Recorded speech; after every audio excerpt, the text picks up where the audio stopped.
Channel के देखने वाले जितने भी श्रोता हैं सबको प्रणाम। और मेरे नैना तेरे नैना एक मेरे जॉनर से हटकी सिनेमा है, क्योंकि इनका एक अलग टेक्निक है, इनकी अपनी सोच है और मुझे इनकी सोच पे पूरा भरोसा भी है, क्योंकि एक स्ट्रॉन्ग आदमी है ये, चाहे वो म्यूजिक के मामले में हो या कहानी के मामले में हो या अपने कैरेक्टरों को कैसे दिखाना है, सजाना है। तो जब एक अच्छा टेक्नीशियन मिलता है तो हमें भी खुशी मिलती है कि चलो हम एक बेहतर आदमी के हाथों में हैं। तो एक एज ए एक्टर मुझे लगता है कि अगर हम बेहतर आदमी के हाथों में ना हो तो हमें बिखार देता है, वो छितार देता है। तो बहुत मायने रखता है कि अगर आप बेहतर आदमी के हाथों में हैं तो आपको हमेशा सजाने की कोशिश करेगा। और ये अवधी भाषा में ये हमारी सिनेमा है, तो और इसके सारे कैरेक्टर जो भी हैं सब ने बेहतरीन काम करने की कोशिश की है और हमने किया भी है। तो हमारे जैसे इस सिनेमा में दादी जो बनी हैं खुशबू जी, चाहे जितने भी कैरेक्टर हैं सब ने इनके हिसाब से, और हम फुल बारिश में काम किए। कष्ट तो हुआ हम लोगों को बहुत ज़्यादा कि, लेकिन जब लोग सिनेमा देखेंगे तो उनको लगेगा जो कुछ अंतर है बाकी भोजपुरी फिल्मों से। खुशबू जी के साथ आपकी ये पहली फिल्म थी, क्या कुछ कहना चाहेंगे उनके बारे में? ये एक्टर बहुत प्यारी है और इंसान भी, क्योंकि मेरे लिए भी नई थी और मैं इनके लिए भी नया था। उसके बावजूद भी कहीं आपको सिनेमा में नहीं लगेगा जहाँ हम एक दूसरे को कभी नहीं जानते थे, क्योंकि हमारा कैरेक्टर ही ऐसा था कि हम एक दूसरे को विदाउट समझे कुछ काम ही नहीं कर पाते। तो इन्होंने भी मुझे बहुत कोऑपरेट किया और मैंने भी कोशिश की कि उनको कोऑपरेट करके हम लोग एक बेहतर सिनेमा का हिस्सा बने। तो सर जी फिल्म की कहानी के बारे में किस तरह की कहानी है? देखिए, मैं एक अंधे और गूंगे की कहानी है कि एक आदमी बोल नहीं सकता और एक देख नहीं सकता। अब उसमें एक लव ट्रेंगल है कि उसकी आवाज़ हम सुन नहीं सकते और उसकी आवाज़ तो हम सुन सकते हैं लेकिन वो बोल नहीं सकता। तो एक अनुभव करना एक होता है ना कि जिससे किसी से भगवान ने आवाज़ छीन ली और किसी से आंखें छीन ली, और उनका लव ट्रेंगल। तो एक डायरेक्टर के लिए डिफ़िकल्ट तो है वो चीज़ है कि उनको कैसे कन्विंस करेगा कि वो उसको अपनाएगा, वो उसको अपनाएगा। बिना देखे वो उससे प्यार करता है, बिना देखे वो उसको प्यार करता है, और वो बिना उसको बिना कुछ बताए उससे वो प्यार करती है। तो वो तो है डिफ़िकल्ट एक डायरेक्टर के लिए, एक एक्टर के लिए। तो लेकिन अब ये थे तो इनका अपना विज़न था, इन्होंने हम लोगों से बेहतर, पता नहीं इनके नज़र में कितना बेहतर हम दोनों ने काम किया, अब तो यही बताएंगे। और थोड़ा सा कष्ट तो हुआ कि बिना देखे महसूस करना किसी चीज़ को, और उसकी आवाज़ भी नहीं सुन रहे, उसके बावजूद भी हमें वो फीलिंग देनी है। तो एक एज ए एक्टर तो प्रॉब्लम होता है, लेकिन उसके बावजूद भी हम उसी के लिए जाने जाते हैं, उसके अलावा हमें कुछ आता नहीं। और जब किसी चीज़ में चैलेंज नहीं हो तो मुझे नहीं लगता कि अब एज ए एक्टर कुछ समझ पाओगे। सर, आप इतना बड़ा चैनल ले रहे हैं और इसमें आपने पागल का रोल किया जो बहुत बड़ी हिट हुई, और आपके जो ट्रेलर भी था वो ट्रेंड पे जा रहा था, यूट्यूब पे ट्रेंड पे गया था। अब आपने जो अंधे का रोल किया है, एक इतना बड़ा चैनल ले रहे हैं, कितना ये जो है दूसरे लोगों के लिए मार्क साबित करेगा? देखिए, मुझे एक जिम्मेदारी है भोजपुरी की मेरे ऊपर, तो मैं कोशिश करता हूँ कि यहीं पे आज 15-20 लोग खड़े हुए हैं और सबका बोलने का तरीका अलग है, सबका चलने का तरीका है। खेसारी को खेसारी ही दिखाइएगा तो फिर कितने दिन तक दुनिया खेसारी दिखेगी? जीवन में बहुत सारे कैरेक्टर होते हैं, कोई अंधा होता है, कोई गूंगा होता है, कोई बहरा होता है, एक पागल भी होता है। तो कैरेक्टर तो धरती पे बहुत है ना। तो एक एज ए एक्टर मुझे लगता है कि हर किरदार में हमें काम करना चाहिए, क्योंकि हर आदमी की फीलिंग अपने अंदर उतारना थोड़ा सा कष्टदायक है, और उसको महसूस करना और उसको पर्दे पे उतारना। तो अगर डायरेक्टर आपका चतुर है तो आपको काम करा लेगा, क्योंकि वो कैरेक्टर वही सोचा है मुझे प्ले करना है, तो मुझे बस उसमें घुसना है, उसका होके रहना। खेसारी से थोड़ा सा दूर हट के काम करना पड़ता है। जब आदमी कुछ डिफरेंट करने की कोशिश करता है तो मुझे लगता है खेसारी से दूर होके हमें वो काम करना पड़ता है, वहाँ फिर खेसारी नहीं रहता है। तो थोड़ा सा है, प्रॉब्लम है और वो कष्टदायक भी है। सर, एक चीज़ और ये देख रहा हूँ मैं, आपने अगली वाली जो एक पिक्चर जो अपनी बकरी का आपने दिखाया, अभी इसमें कुत्ता है जिसे आप प्यार कर रहे हैं, दिखा रहे हैं। आप एनिमल लवर टाइप के कुछ एक क्रिएट करते जा रहे हैं। मैं बचपन से भैंस चराया हूँ ना भैंस और गाय। भैंस भी दिखेगी कोई फिल्म? देखिए, जब हम बकरी से प्यार कर सकते हैं तो भैंस से नहीं करेंगे? काहे नहीं करेंगे? वो भी तो धरती पे रहने वाला जी। देखिए, एज ए एक्टर मुझे लगता है ना कि दुनिया में हर चीज़ ट्राई करना चाहिए। जैसे हम खाने में हर चीज़ ट्राई करते हैं और वो हमें अच्छा लगता है, तो एज ए एक्टर का भी कर्तव्य यही है कि वो जीवन के हर उस कैरेक्टर को जी ले, ताकि फिर ज़िंदगी दोबारा मिले तो उसको अफसोस ना हो कि यार मैंने ये कैरेक्टर नहीं जिया। सर एक चीज़ और जानना चाहेंगे, जैसे आपने फरिश्ते में बताया था कि जब आप पागल का रोल करते काफ़ी दिनों तक नहाए नहीं थे, आपने कुछ पागलों को देख के वो कुछ सीखा था। जो अंधे वाला रोल था सर, बहुत चैलेंज होता है इसके अंदर, आपने किसी को देखा किस तरह से हम लोग हाव हाव करते हैं, कुछ वर्क शॉप हुआ आप लोगों का? देखिए, मुझे लगता है कि मैं भी अपने जीवन में, मैं 18-17 साल तो मैं अपने गांव पे ही रहा, तो बहुत सारे अंधों को देखा है और मैं रोड पे चलते हुए भी उन लोगों को महसूस करता हूँ, ऐसा नहीं कि नहीं करता। तो देख के आदमी महसूस तो कर ही लेता है। एज ए एक्टर मुझे लगता है कि अगर मैं चीज़ों को समझता हूँ तो मुझे समझने में ज़्यादा टाइम नहीं लगेगा, लेकिन किसी भी एक्टर के लिए मुझे लगता है कि कोई भी रोल बहुत डिफ़िकल्ट होता है, ऐसा नहीं कि आसान होता है। वो आसान होता तो कोई कर लेता, वो बहुत डिफ़िकल्ट होता है और उसको करना बहुत मुश्किल काम है। ऐसा नहीं कि वो बहुत इजीली है और चीज़ों को हम कर दिए, अचानक से आए और दाल भात बना खा लिए। तो कोई भी खाना बनाने में वक्त तो लगता है, और स्वादिष्ट बनाना है तो उसके लिए और मेहनत करना पड़ता है। तो हमारे लिए हमारा सिनेमा एक भोजन की तरह है और हमारी बेटे की तरह है कि हम जितना स्वादिष्ट उसको बनाएंगे उतना ही दुनिया को आनंद देंगे। अपने बेटे की परवरिश जितनी बेहतर करेंगे उतना ही एक देश को या तो हम अच्छा नागरिक दे पाएंगे, या अच्छा सैनिक दे पाएंगे, या अच्छा क्रिकेटर दे पाएंगे, अच्छा डॉक्टर दे पाएंगे। तो मुझे लगता है कि एज ए एक्टर और एज ए डायरेक्टर हर आदमी का एक कर्तव्य है कि अगर आप कुछ भी करते हो तो एक फ्लॉप फिल्म के लिए उतना ही मेहनत होती है और एक हिट फिल्म के लिए उतना ही मेहनत होती है। टाइम तो दोनों का बराबर ही होता है। तो इसीलिए मैं कोशिश करता हूँ कि जिस किरदार में मुझे मेरे डायरेक्टर ने सोचा है उसको 110% करने की कोशिश करता हूँ। अब दुनिया को कितना अच्छा लगता है और मैं उसको कितना कर पाया हूँ। अगर नहीं कर पाया तो उसका रिजल्ट अलग होता है, और मैं कर पाया तो मुझे लगता है मुझे और आगे मेहनत करना चाहिए। डायरेक्टर सर, आपसे जानना चाहूँगी, क्या सारी जी इस फिल्म के लिए आपकी पहली चॉइस थे? बिल्कुल, ये सही बात है कि मैं जब पहली फिल्म कर रहा था ना, नाच बेजू नाच, तब भी यही चॉइस थी मेरे। पता नहीं क्यों हम मिले नहीं थे कभी, बट मैं इनको बहुत ट्राई किया। तब मैं भोजपुरी इंडस्ट्री को सच बताऊं तो उतनी अच्छी तरह से नहीं जानता था, लेकिन मैं इनको कोशिश किया, इनका नंबर लिया, लेकिन रिस्पांस एज यूजुअल ये लोग नहीं दे पाते हैं, तो नहीं दिया मुझे भी, अननोन नंबर होगा। लेकिन दिमाग में कहीं था कि इनके साथ करूँगा। तो इनके साथ जब बैठे तो सबसे अच्छी बात क्या थी ना कि मैं कॉन्सेप्ट लेके नहीं गया, ये हमारे जितने विचार थे उसको इन्होंने सुना। मेरे एक बहुत अच्छा कॉन्सेप्ट जिसको मैं करना चाह रहा था उसको रिजेक्ट करके ये कॉन्सेप्ट इन्होंने खुद ही ओके किया। तो मैं सोचा कि जब इतना बड़ा चैलेंज खुद ही एक्सेप्ट कर रहे हैं ना, तो मुझे साहस हो गया कि चलो करते हैं। अदरवाइज जो कैरेक्टर इन्होंने जिया है ना, इतना डिफ़िकल्ट था मेरे लिए। मतलब इनके लिए तो चैलेंज था ही क्योंकि इनको एक्टिंग करना था, मेरे लिए भी चैलेंज था कि मैं कैसे एक्सेप्ट करूँगी कि एक्टर क्या करेगा नहीं करेगा। मुझे पता नहीं, कभी काम नहीं किया था इनके साथ, लेकिन फर्स्ट डे ही मतलब हम लोगों को लगा कि हम बाजी जीत गए और बहुत ही अच्छा एक्सपीरियंस रहा। इन्होंने कैरेक्टर को जो जिया, मैं इतने दिनों से फिल्म का पोस्ट किया, एडिट करवाया, सब करवाया, उसके बावजूद आज जब मैंने प्रीव्यू फिल्म की हो रही थी तो मेरे रोंगटे खड़े हो रहे थे। मतलब ये फिल्म बिल्कुल अलग स्टाइल की, हर कोई बोलता है हमारी फिल्म अलग है, लेकिन ये सच में अलग है, इसकी गारंटी है। सर ये जानना चाहूँगा कि खुशबू जी को कैसा रहा जी? क्या एक मैंने जो ट्रेलर देखा था वो न्यू टाइप का एक कुछ आया था, भस्म लगाया, किस तरह से इनको ये आपने कन्विंस किया कि ये सीन करना है? देखिए, ये बहुत अच्छी बात कही आपने। एक वल्गरिटी होती है और एक कैरेक्टर का डिमांड होता है। इसमें इस फिल्म में कहीं भी वल्गर सीन नज़र नहीं आएंगे आपको, कहीं पे नहीं। बहुत ही डिसेंट सारे सीन हैं। वो इस कहानी का ऐसा मोड़ था, इस कहानी का ऐसा मोड़ था जो बहुत ज़रूरी था। वो एक शॉकिंग पॉइंट है, टर्निंग पॉइंट है कहानी का। खुशबू जी कैसे राजी हो गए? ये आपके पास जब आया होगा, ये जब बोले होंगे कि ये सीन है, तो आपका क्या रिएक्शन था? पहले तो मेरे लिए बहुत बड़ी अपॉर्चुनिटी थी। स्टोरी इतनी अच्छी है कि मैं बिल्कुल राज़ी हो गई, क्योंकि आप जब स्टोरी देखेंगे, कहानी को देखेंगे, तो जैसा सर बता रहे हैं कि बहुत इम्पॉर्टेंट पॉइंट है वो, कि इतना बड़ा ट्विस्ट उसमें निकलता है।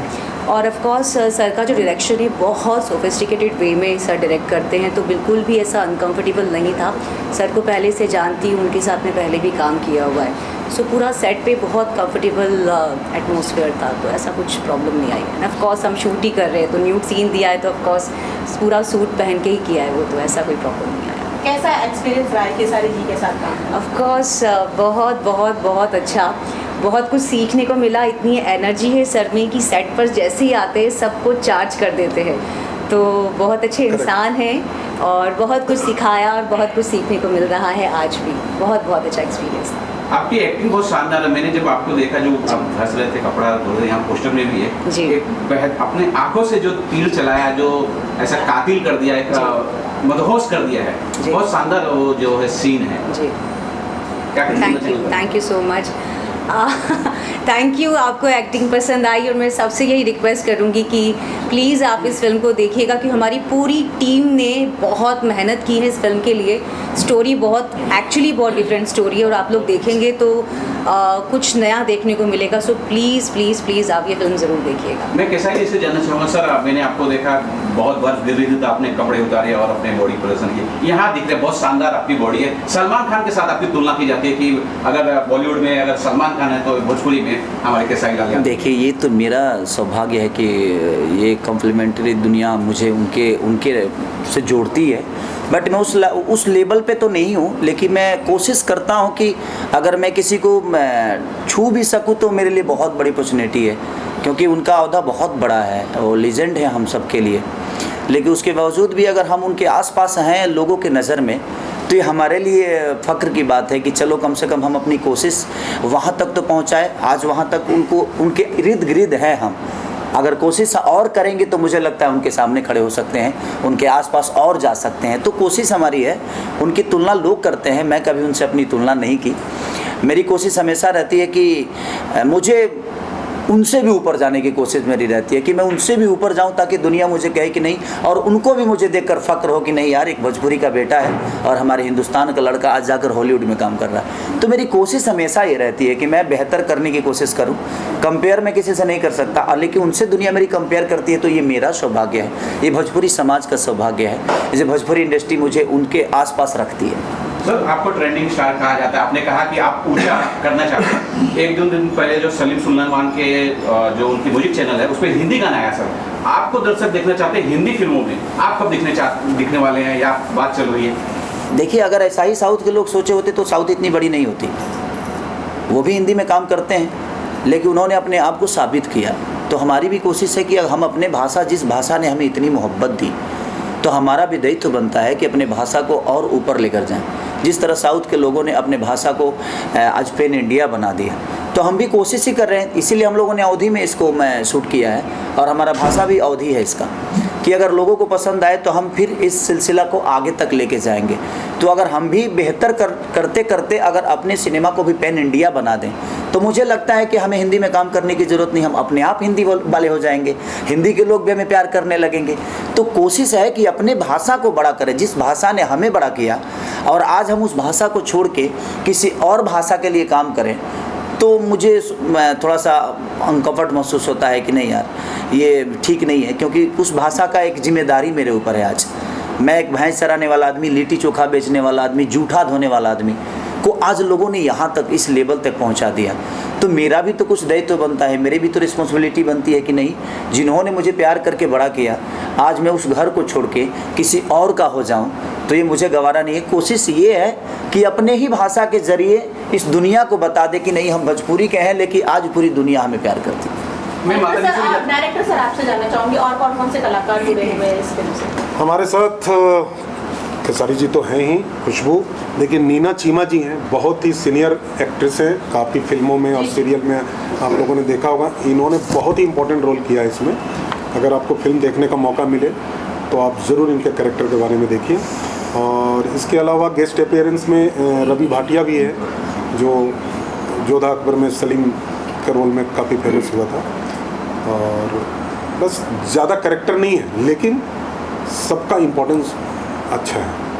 किसी भी फिल्म को हिट या फ्लॉप करने के लिए म्यूजिक का बड़ा अहम रोल होता है। इसमें उनके म्यूजिक के बारे में जानना चाहेंगे। इसमें म्यूजिक आपको कुछ अच्छा ही मिलेगा डेफिनेटली। और इन्होंने जो 2 गाने गाए हैं वो भी आपको अलग तरीके के, खेसारी लाल यादव के अलग तरीके गाए हुए गाने मिलेंगे आपको, मतलब कुछ डिफरेंस मिलेगा और कुछ चेंज ओवर मिलेगा इस फिल्म को देखने के बाद। और म्यूजिक नो डाउट मैं कहूँगा कि सबको एक बार सुनना चाहिए। कितने गाने हैं कुछ? टोटल 7 गाने हैं। और एक चीज़ जो इंटरेस्टिंग बात आपने बोला ना कि बॉडी बनाया आपने, बहुत मेहनत से बनाया। मैं डरा हुआ था क्योंकि इनका पहला दिन पहला शॉट शर्टलेस था। सर खूब दिखाया आपने बॉडी। हाँ नहीं जरूरी थी, वो जरूरी भी था। तो होता क्या है कि मतलब हम लोग कितने महीनों से ये तैयारी कर रहे थे और ये बुलाते थे मुझे जिम में, सर आके देखिए जरा, तो मैं जाता था, मैं बोले अरे रेडी है चलिए शूट करते हैं, और तुरंत 2 दिन बाद जाके शूट किया था हम लोगों ने वही। लगातार हम डे नाइट सिर्फ एड्स के लिए किया। हाँ, और हाईलाइट ये है कि हर जगह जिम ढूंढे हो। वज्रेश्वरी यहाँ से 55 किलोमीटर दूर है, बहुत डेवलप इलाका नहीं है, वहाँ भी एक जिम ढूंढा गया इनके लिए। और ये देखिए एक्टर क्या होता है, लेट सोना, सुबह लेट उठना, लेकिन ये सुबह जाके जिम करके फिर सेट पे आते थे। ये डिसिप्लिन ना, ये हर एक्टर में होना चाहिए, तो डायरेक्टर खुश हो जाता है अपने आप। देखिए कम दिनों में भी बनाया जा सकता है फिल्म। लोग मुझे बोलते हैं कि इतने कम दिनों में कैसे बना लेते हो आप, यही रीजन है, डिसिप्लिन।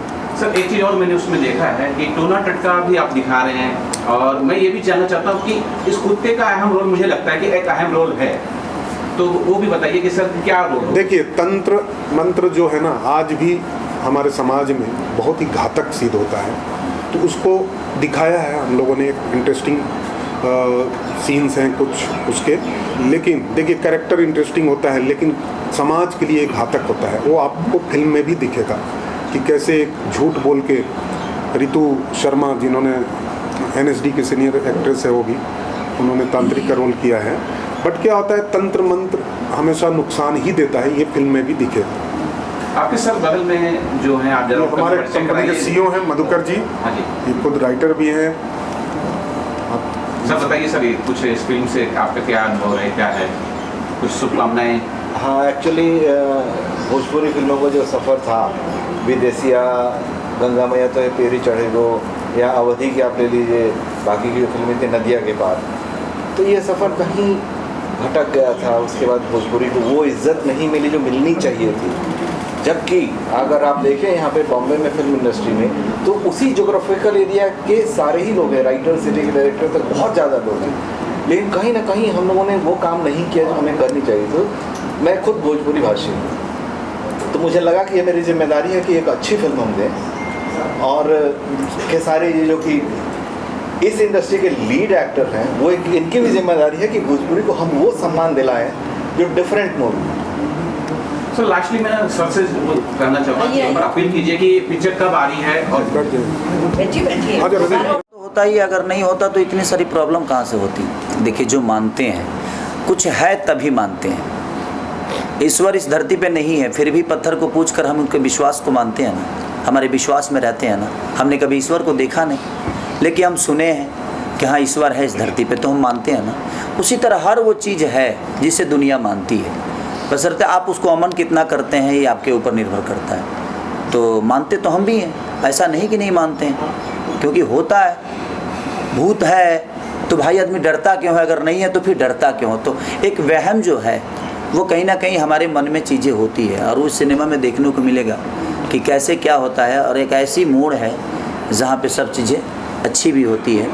और मैं दादी के बारे में, जो कि मेरी दादी के रोल इन्होंने किया है, इनके सामने आने में मेरी भी फटती थी। ये कमाल की एक्टर हैं, क्या बात कर रहे हो आप। और ये इतनी प्यारी करती है ना कि डायलॉग को इतना अपने से सजा के बोलना, और हम लोगों को संभाल के, क्योंकि पूरी कहानी जो है ना वो दादी के इर्द गिर्द ही घूमती है। और दादी जो करती हैं कि इन्होंने महसूस ही नहीं होने दिया कि हाँ मैंने, मुझे तो पहली बार ये मिली और मुझे बड़ा प्यारा लगा इनके साथ काम करके, और मैं तो हमेशा चाहूँगा कि हमारे साथ काम करें और ऐसे एक्टर हमारे इंडस्ट्री को मिले और हम और ऊपर जाएं। फैन क्लब है हम, ऐसा नहीं है, लेकिन इनके साथ काम करके, क्योंकि भोजपुरी के इतने बड़े स्टार हैं, तो लेकिन जब सेट पे मिले तो ऐसे मतलब इतने डाउन टू अर्थ पर्सन हैं, जो आप अभी भी आपने देखा होगा कि आते ही पहले पैर छे, और यही काम इन्होंने, जब मैं इनसे पहले सेट पे मिली तो ऐसे कि मेरा मतलब ओवरवेलमिंग एक फीलिंग होती है ना कि अरे, जैसे एक बार मैं इनसे मिली थी तेंदुलकर, सचिन जी से, तो उन्होंने भी ऐसे ट्रीट किया था कि जैसे बगल में बैठ के कोई घर के मेंबर है। उस टाइम भी मेरी आंखें भर आई थी, और जब इनसे सेट पे मिली तो अंदर से मेरी आंखें भरी हुई थी, पर मैंने महसूस नहीं होने दिया। तो आई वाज सो सरप्राइज कि इतना बड़ा स्टार और इतना डाउन टू अर्थ है, मतलब बिल्कुल बराबर में बैठ के खाना खा रहे तो भी ऐसे साथ में बैठ के, तो मतलब इनकी इनकी ये बात तो मुझे लगता है कि सबको जान लेनी चाहिए कि this person is so down to earth. और दूसरा, मेहनत करते हैं। अगर एक अब अवधि मेरे लिए भी नई भाषा थी और ये भोजपुरी के एकदम वो थे, तो सबके लिए थोड़ा सा डिफ़िकल्ट हो रहा था। लेकिन जब तक वो फ्लुएंटली बोल नहीं पाते थे, उसको रिहर्स करते थे, 10 बार बोलते थे, फिर पूछते थे। ठीक हुआ क्योंकि हमारे सेट पे एक भाषा एक्सपर्ट भी रखे गए थे, तो जब तक उसको पूरा 100% नहीं ठीक बोलते थे तब तक ये रिहर्स करते थे। तो ये तो, और ये एक्टर को ऐसे ही होना चाहिए कि अपना 110% दे। 100% तो हर कोई कोशिश करता है, लेकिन इनको मैंने देखा है कि सेट पे 110% देने की कोशिश की इन्होंने। और सबके साथ ऐसे ही बिल्कुल जैसे एक फैमिली के हम लोग इकट्ठे हैं। अगर लाइटिंग हो रही है तो बैठ के हम लोग आपस में हंसी मजाक कर रहे हैं। तो एक्टर और सुपरस्टार तो ये है। खुशबू जी, आप बताइए अपने रोल के बारे में, किस तरह का किरदार है आपका? एक ऐसी लड़की का किरदार है जो गूंगी है और अपने प्यार को पाने के लिए हर हद तक जाने के लिए तैयार है और बहुत मुश्किलों से अपने प्यार को पाती है। आगे बहुत सारे ट्विस्ट इसमें आएंगे और एक बार फिर से बोलूँगी कि बहुत बड़ी opportunity director sir end of course Khesari sir, ma'am बोल रही है, सब लोग जानते इतने बड़े सुपरस्टार के साथ मुझे स्क्रीन शेयर करने का मौका मिला, तो I just feel so lucky. Khushbu ji, आपने पहले टीवी शोज़ किए हैं, हिंदी से आप भोजपुरी में आई हैं जी, कैसी लगी भोजपुरी फिल्में? बहुत अच्छी लगी। मैंने एक और फिल्म इसके पहले की है, नाच बैजू, तो मेरे लिए नया एक्सपीरियंस था, नई भाषा थी और बहुत ही मीठी भाषा है, बोलने में बहुत अच्छा लगता है और बड़ा मज़ा आता है डायलॉग्स बोलने में। एंड मैं एकदम पूरा रट्टा लगा लेती हूँ सारे डायलॉग्स का, कुछ समझ में आता है, कुछ समझ में नहीं आता है तो सर से पूछती हूँ। तो बहुत अच्छी लगी मुझे ये भाषा और बहुत अच्छा एक्सपीरियंस रहा भोजपुरी इंडस्ट्री में। खेसारी जी की सबसे अच्छी बात क्या लगी आपको शूट के दौरान? खेसारी जी की शूट के दौरान ये कभी फील नहीं करवाते किसी जूनियर को कि आप नए फ्रेशर हो, कभी भी अपना स्टारडम सर ने नहीं दिखाया। फर्स्ट डे से इतना फ्रेंडली इन्होंने बिहेव किया है कि ऐसा लगा ही नहीं कि किसी सुपरस्टार के साथ हम बैठे हैं। इतने डाउन टू अर्थ है सर कि एकदम कंफर्टेबल कर देते हैं। कि आपसे जानना चाहूँ लगता है मेरी पैन इंडिया होगी। दूसरी एक और सिनेमा है मेरी रंग दे बसंती, जिसको मैंने 2 फाइट को 21 डेज शूट किया था, जो कि कश्मीर में, और मैं वेयर बॉडी किया था।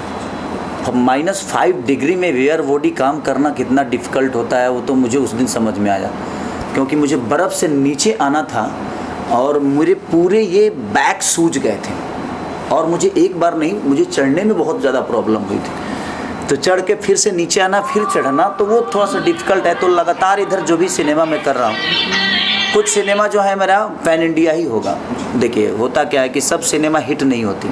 मुझे भी पता है कि मैंने जीवन में बहुत सारी सिनेमा फ्लॉप भी दिया है। ऐसा नहीं कि मैं बहुत सारी सिनेमा को हिट कराता हूँ, मेरे बस में नहीं है।